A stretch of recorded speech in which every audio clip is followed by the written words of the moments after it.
So now let's look at applying secure principles to site and facility design.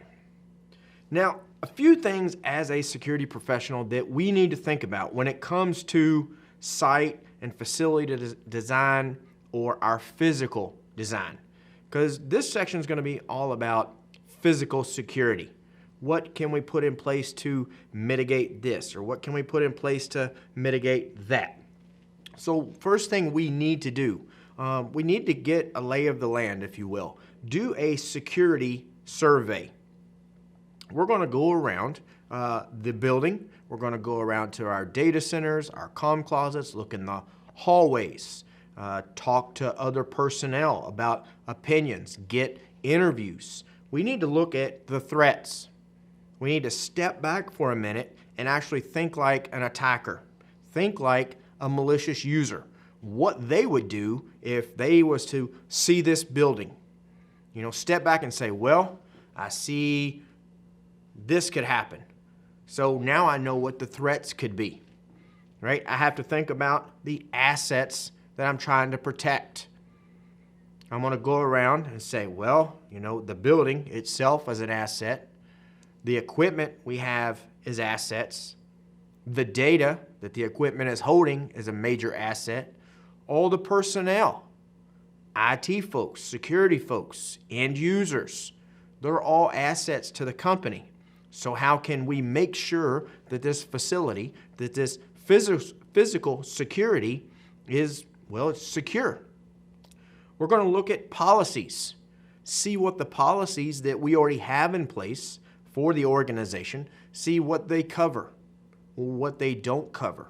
We're going to look for holes. Again, think like an attacker. I'm not telling you to be a bad person, but in order to understand your enemy, you have to think like them, right? You have to be them for a little bit.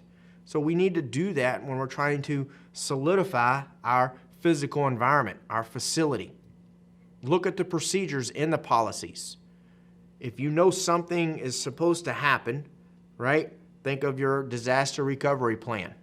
If we know something has happened, what is the policy for that, and who is supposed to take care of that, and how are they supposed to do it, the procedures of that. We're going to do a vulnerability assessment. Kind of goes along with our security survey. We're going to step back again and look for the weaknesses. Look for the possibilities of something happening. I do this every time. Every time I go to a different location for training, consulting, seminars, whatever. Even if I'm a student somewhere at a conference, and it's just habit because of teaching it, because of thinking about it, but I'm always looking and doing a security survey. I'm not walking around with a clipboard or anything, but in my head, I'm visually looking around. I'm looking for these weaknesses. For whatever reason, it's just ingrained in me. I look for security cameras. I look for door locks. I look for the boulders outside, you know, the big flower pot things that keep vehicles away from the facility for so many feet. I look at fences and gates.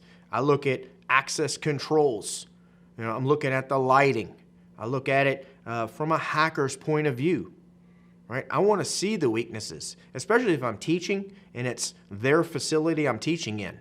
If we get to a point like this, I can give them a for instance, for example. I can say, okay, so think about your building for a second. Do you have security cameras outside? And if you do they point to the back door? Do you have just one out front? That would be a vulnerability, right? Do you have overhanging trees where I could get up in a tree and get on your roof? Maybe come through a skylight. Do you even have skylights?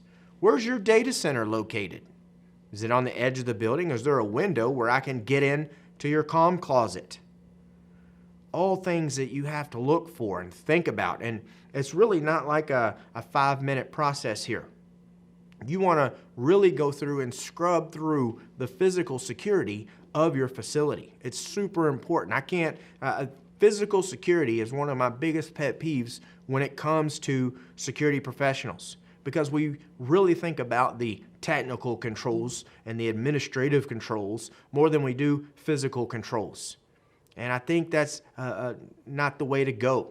Every job I've had, I've never been the IT director or the CIO or anything. I've worked for them or worked with them, and that's not on their priority. And I'm not saying everybody's like that. I'm not saying every security professional and IT professional does that. But the majority that I've talked to in the last 6 years of doing this, physical security is not the highest on their priority list, especially when it comes to IT. So these are things we have to think about. And we can employ other people to help us. Get custodial staff, the maintenance staff. They know a lot about the buildings. They know a lot about the facilities. Get them to help you. Those are the people you can survey, interview. Say, well, if this was to happen, what would be the response? What's the policy? What's the procedure say on what we need to do to fix this? And they'll tell you. Say, well, normally we do this. And so you think about it and then think like an attacker and think, well, if they did this, and then say, well, what if this happened? And they're, we don't know. So then you could come up with a procedure or put that in your survey, your vulnerability assessment, and say, well, we have a weakness here. This is something that we need to address. So it's a pretty big job so far on doing your site survey or your security survey and getting in and doing that vulnerability assessment. So again, you can think like the bad guy. Now, I went out because I am no a physical designer or facilities designer, and I looked at the American Institute of Architects. I mean, who knows, architecture better than the Institute of Architects? So I looked at theirs for principles on security design, and I pretty much just copied it right off of there because I thought they were all so good, right? They say facility security control during and after hours of operation. Makes total sense. Why would we not want security after hours?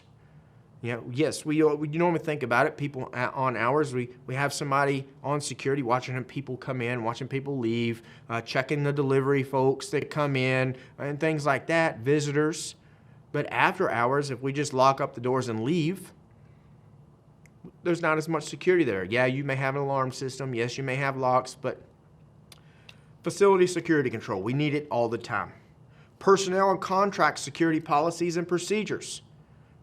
Again, we talked about that one. So policies and procedures, have those in place. Know who does what and when and why. Personnel screening, background checks for your personnel. Those pre-employment checks that we do, contacting references, right? Credit histories, criminal histories, things like that. So screen your personnel. Make sure you're not bringing in somebody that's like on a watch list or something like that. Site and building access control. So what kind of access control do you have in place for your building? Is it a public building? Or do you have to swipe your card to get in the front door? Swipe again to get into the office area? Swipe again to get into the server room or data center? Or none of the above? Video surveillance, assessment and archiving, CCTV, right? Do you have cameras in your facility? Do you have cameras outside or just inside or just outside or both? What areas are they monitoring? It kind of gets into privacy too, but public areas, office areas, it's fine to monitor those. How are you going to go through that and scrub that video? The assessment part.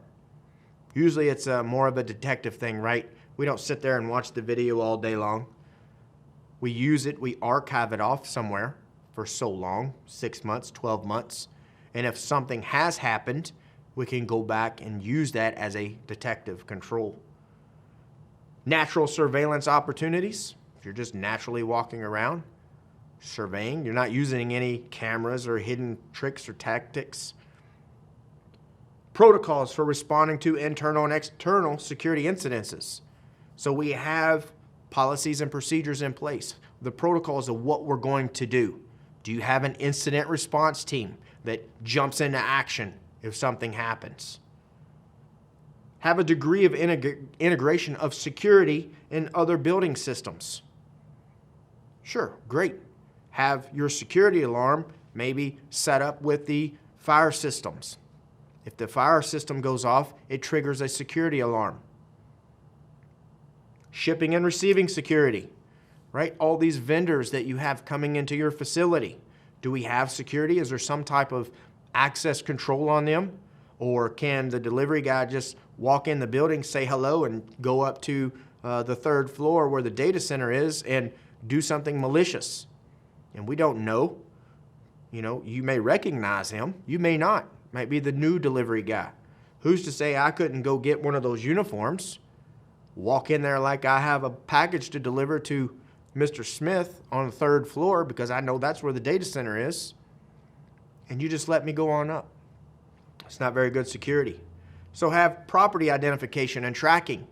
Track your assets. We did that at one job I had. We had stickers, barcodes on every asset if it was over some certain dollar amount. And that way we could track where they were. Every time we moved them, that was part of our change management. They would get scanned. And then in the inventory and the tracking, we would put what room and building and things like that that piece of equipment was in. Have proprietary information security. Protect our personal data. Right? Proprietary information belongs to us. That's our company's data. Encryption would be pretty good on this one. Computer network security. That's probably a given, right? That's one of the first things we think about, that and proprietary information security with encryption, protecting our personal data. Workplace violence prevention.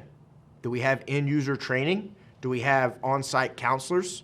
Do we have, policies in place that give people a break? You take away stress, relieve some pressure, right? A lot of corporations, you hear about these big corporations, they've got gyms and they've got open area seating, and some of them, I can't remember what the company was, I'm talking about these tech companies out west, but they'll have like the slide, right? A spiral slide inside to go from like the second floor to the first floor, for example. Kind of let people relieve some stress a little bit, especially if they're getting really at it for you. They're making your company money. Do a little something for them on the back end, right? Mail screening operations, procedures and recommendations. Kind of goes along with the delivery folks, right? The shipping and receiving security when those vendors are coming in. Parking lot and site security. Do you have cameras pointing out in the parking lot? Are you surveying the parking lot? Do we have adequate lighting in the parking lot? Is there a gate? Is there some type of control before the parking lot? Or is just all the control right at the building? Executive protection. Are we protecting executive items, executive data, the executive themselves?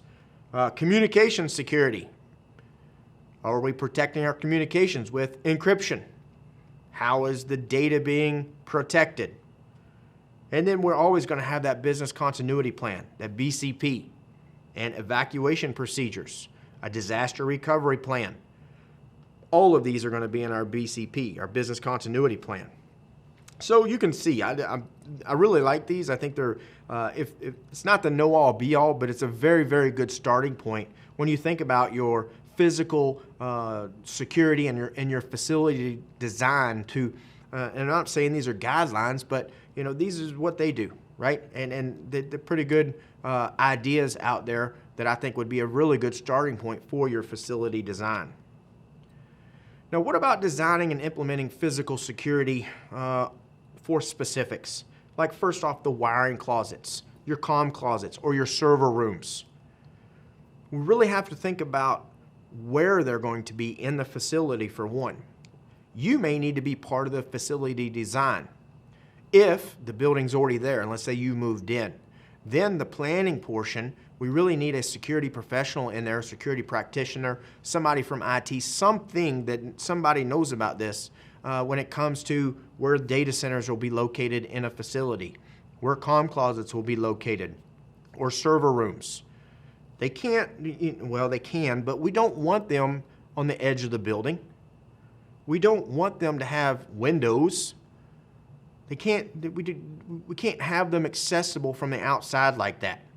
It's hard enough to protect them on the inside, much less having them on an outside wall and a window at that. So think about the entrances of how to get to these locations. Do we have just one? Be best idea. You don't want to have 3 doors to your server room. That's more opportunity. Think about, we've talked about ports on a computer, the ways to get in a computer. Well, these could be ports to the server room. One entrance, we only have one we have to protect and guard. What about lightning protection and grounding, right? Or is the building secure? If the building gets hit by lightning, or if your data center gets hit by lightning, is it going to be grounded properly? Or are you going to lose thousands or millions of dollars of equipment due to a lightning strike? Access control, huge one when it comes to your server room and comm closets or wiring closets, whatever label you want to give it. Who has access to get in there? What type of locks do you have? Do you have the cipher locks? Do you have biometric locks? Do you have key card scanners? Do you have just a key, a regular key, just like you do probably on your front door, right? Put the key in and turn it. Who's controlling that key? Can you make copies of those keys? Things like that. We have to think about all of this when it comes to physical security. What about your rack security? All right, who has access to the racks? And let's say you have half a dozen people on the IT team and they have access to the server room. And that's fine. They have legitimate access to the server room. But you've got a web developer in there that takes care of the web server. You may have a system admin that takes care of your directory services and DNS. You may have a backup operator that just messes with the backup servers over there. So, do all of these people need equal access to the other servers? Probably not. The server admin, maybe. The backup operator, he doesn't necessarily need access to all of them. Just his backup machine or backup servers or where his data is kept. The web services manager doesn't necessarily need access to everything either. So can we lock down those racks? You know, some racks are wide open. Some of them have the cages. They're in the small cages, right? Can we lock those down? Also, your rack security, when it comes to physical security, are they installed properly? Are they bolted to the floor and bolted to the ceiling and attached to the wall? If something was to happen as far as earthquake, hurricane, something that's making it shake, if somebody ran into it, would the rack fall over? Is it installed properly? Got to think about HVAC a little bit too, our heating and air. We don't want our server rooms and our wiring closets, our comm closets, getting too hot. Heat is not good for servers. Heat is not good for our electrical equipment. On the flip side, being too cold in there is not good for them either. We want it kind of cool, right? 60, 65 degrees. Now that might sound a little chilly for a human, but we're not hanging out in there. This is not the break room. But this is a really good idea for your electrical equipment because you do need to keep it somewhat cool, but we don't need icicles hanging off the servers. Something else, and we'll talk about it a little bit later when we get to utilities, is humidity control. Keep that in mind till we get there. What about media storage? All right, think about your media. Like I talked about the backup operator. Well, where is he storing that media? Maybe he has backups on tapes or DVDs. What is he going to do with those? Or what is she going to do with those? Are they going to just set them beside the server, which I've seen many times? They back up the server, put it on the tape, and they set the tape right on top of the server they just backed up. Not the best idea. What should we do with this media? Where should we store it? How should we store it? Put it in an anti-static bag, maybe? Put it in a safe somewhere? Not a bad idea. Fireproof? Separate building altogether, maybe? At least a separate room. Separate building is even better. Maybe off-site location is even better than that. So we have to think about where we're storing all this media because media holds our data. Our data is supposedly supposed to be important to us, right? That's our assets, or one of our assets. So we need to make sure we're safeguarding this information. What about evidence storage? If you ever have to do forensics, what are you going to do with these devices?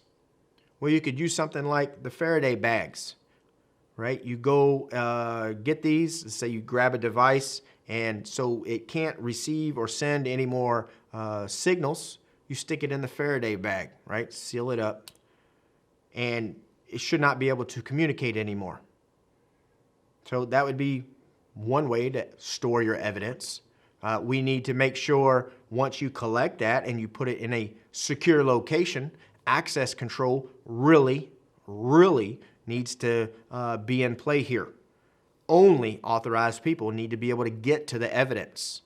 You probably need some type of camera system inside the evidence room or wherever you're storing this evidence. Because if somebody can compromise that evidence, you're going to lose whatever case you had against this malicious person or disgruntled employee. Because now you can't prove it. Somebody has tampered with the evidence.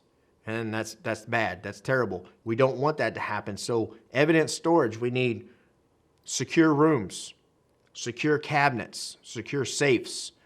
This needs to be locked away. We need continuous monitoring, logging control of who goes in and out of this evidence storage area.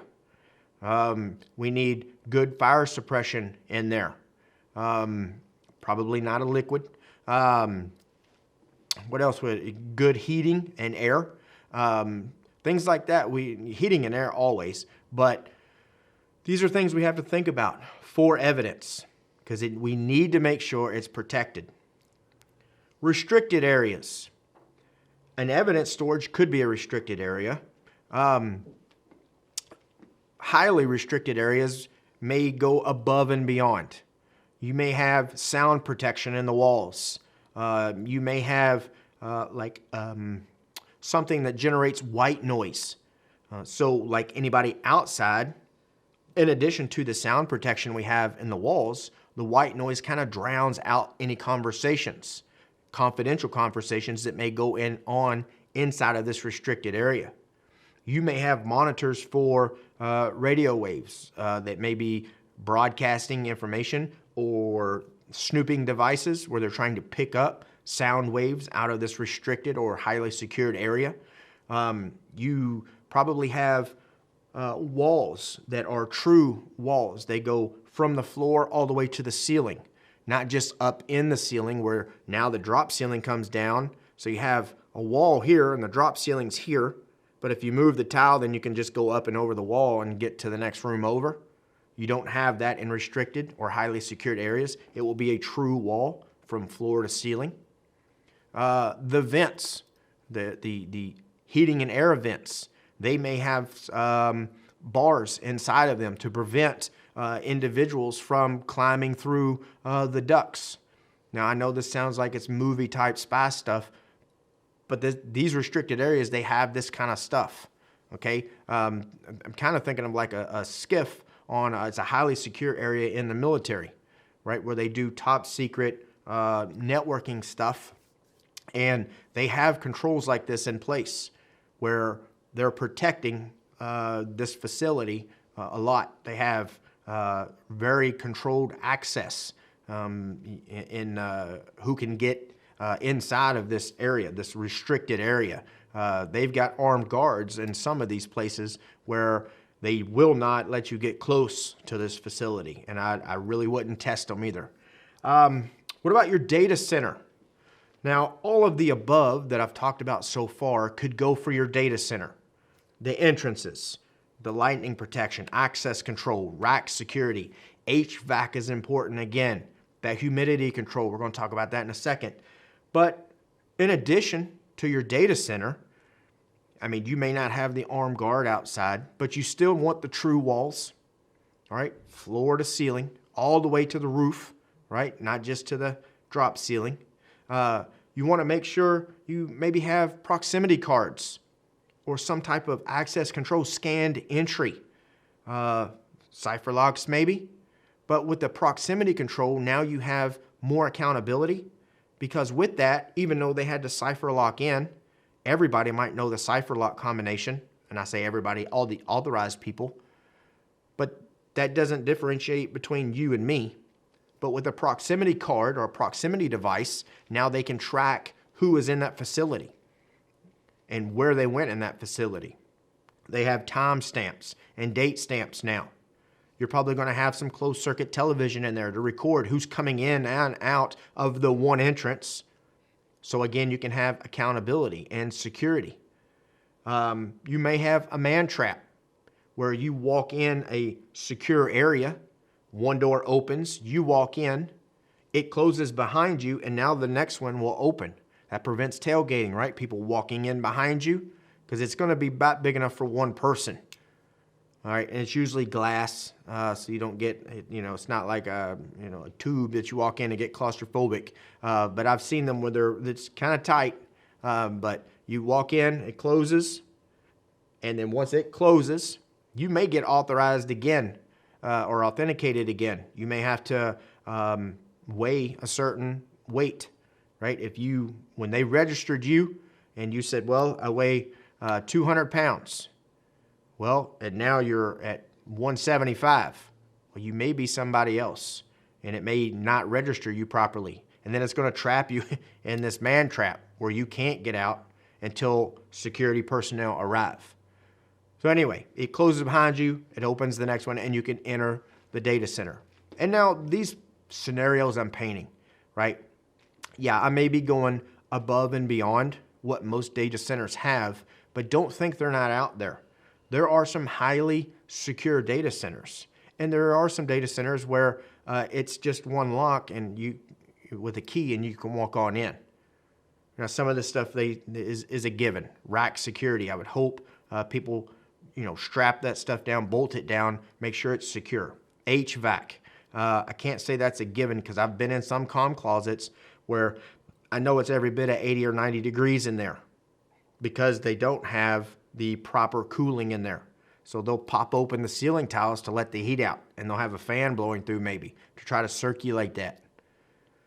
So things like that is common, is very common, and I understand that. So don't think you have to go get a man trap, and if you don't, you're doomed. And I'm not trying to act like a spy either, but these are out there. I'm not making this stuff up. What about utilities and HVAC considerations?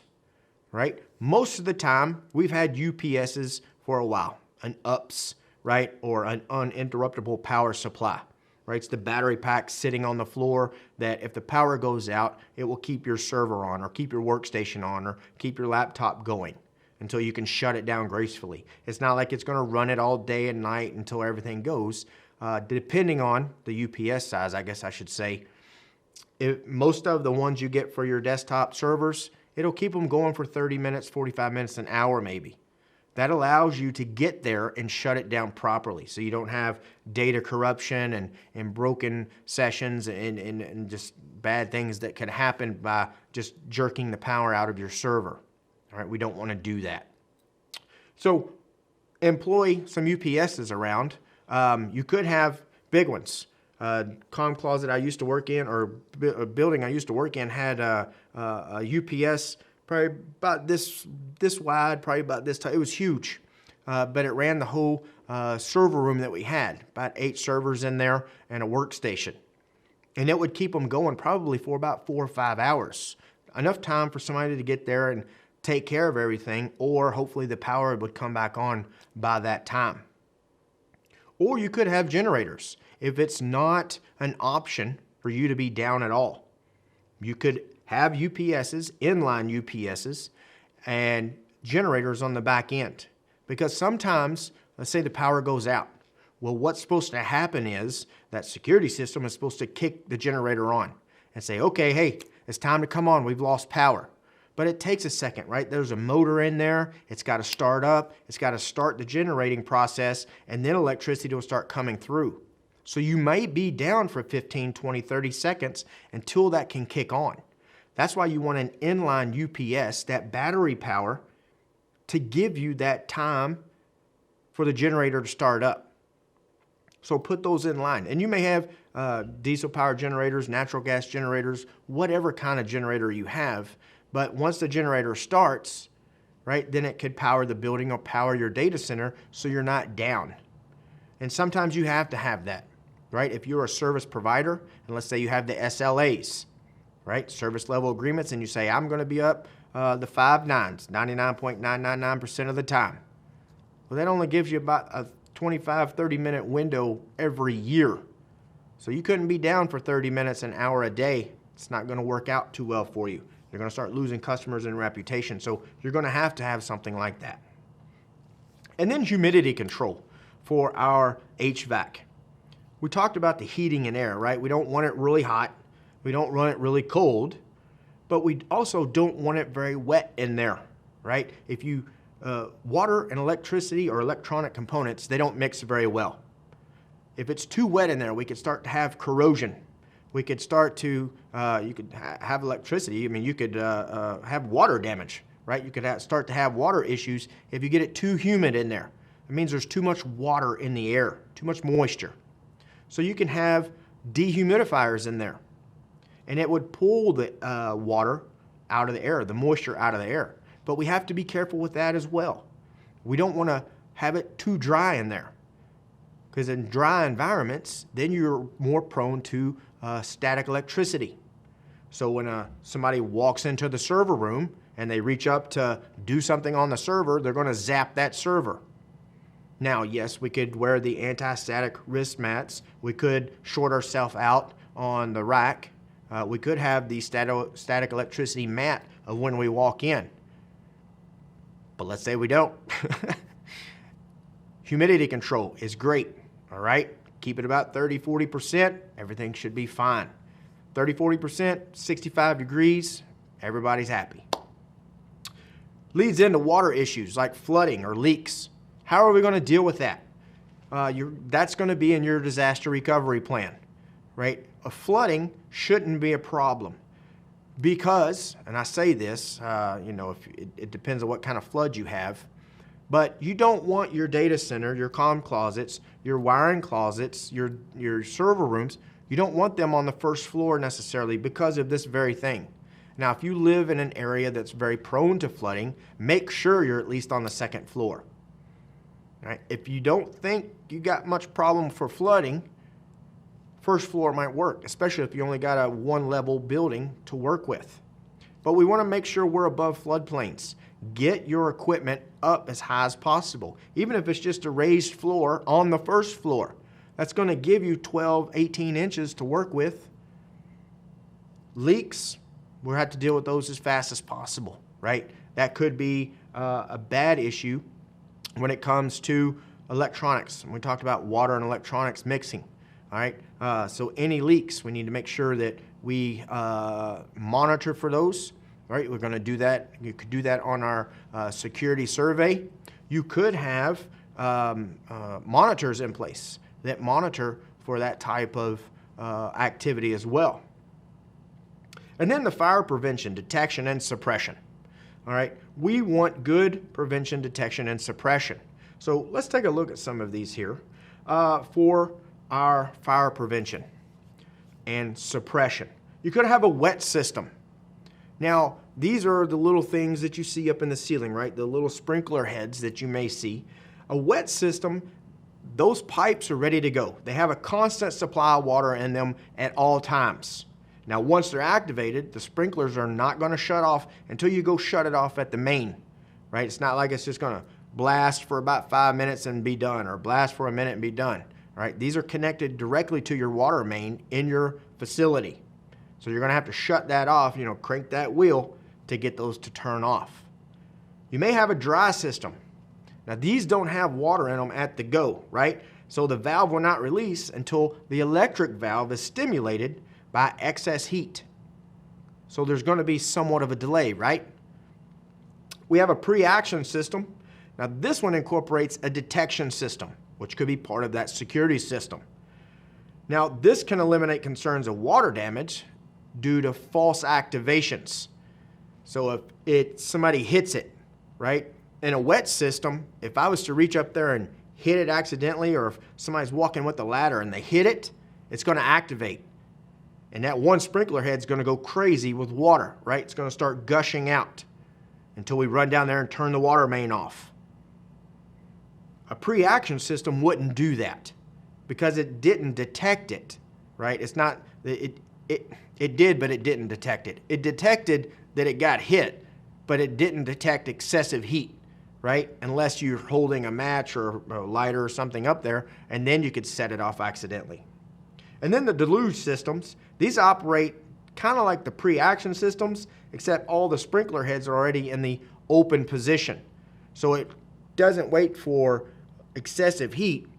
If you have a detector, right, and that detector detects the heat, all right, some type of monitoring system, then it's going to kick off onto the watering system and start piping it through. And we don't have to worry about these being on or melt or anything before anything happens. So that's a few fire suppressions that we need to be aware of when it comes to our facilities.